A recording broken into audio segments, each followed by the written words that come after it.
UPSC civil services ఎగ్జామినేషన్లో రకరకాల optional subjects ఉంటాయి. దానిలో ఒకటి మనం చూస్ చేసుకోవాలి. Political science, anthropology, sociology, geography, ఇలా రకరకాల ఆప్షనల్ సబ్జెక్ట్స్ ఉంటాయి.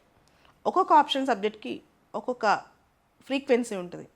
మనకి ఏ ఆప్షన్ సూట్ అవుతుందో దాని ప్రకారం మనం తీసుకుంటే బాగుంటుంది. పొలిటికల్ సైన్స్ సంబంధించి మిగతా జాగ్రఫీ, సోషియాలజీ, ఆంథ్రోపాలజీ ఈ ఆప్షన్ సంబంధించి CSBIS academy mains courses start అవుతున్నాయి. ముఖ్యంగా మనం ఆప్షన్ సబ్జెక్ట్ చూస్ చేసుకునేటప్పుడు మనకి ఇంట్రెస్ట్, రెండోది మనం మెయిన్స్ రాసేటప్పుడు రైటింగ్ ప్రాక్టీస్, ఇవన్నీ కూడా చాలా ఇంపార్టెంట్ అనమాట. సో ఓవరాల్గా పొలిటికల్ సైన్స్ ఆప్షన్ అనేది మన దగ్గర సిఎస్బిఐఎస్ అకాడమీలో స్టార్ట్ అవుతుంది. ఎవరికైతే పొలిటికల్ సైన్స్ తీసుకోవాలనుకుంటున్నారో వాళ్ళు అకాడమీని కాంటాక్ట్ చేయాలి. పొలిటికల్ సైన్స్తో పాటు మిగతా ఆప్షన్స్ కూడా, అంటే ఆంథ్రోపాలజీ, జాగ్రఫీ, సోషియాలజీ, ఇవన్నీ కూడా ఈ మంత్లో స్టార్ట్ అవుతున్నాయి. సో ఆప్షనల్ 2023 ఎగ్జామ్ రాసేవాళ్ళు ఇప్పుడు తీసుకుంటే బెటరు, లేదా 2024 రాసేవాళ్ళు కొంచెం టైం తీసుకునే తీసుకోవచ్చు.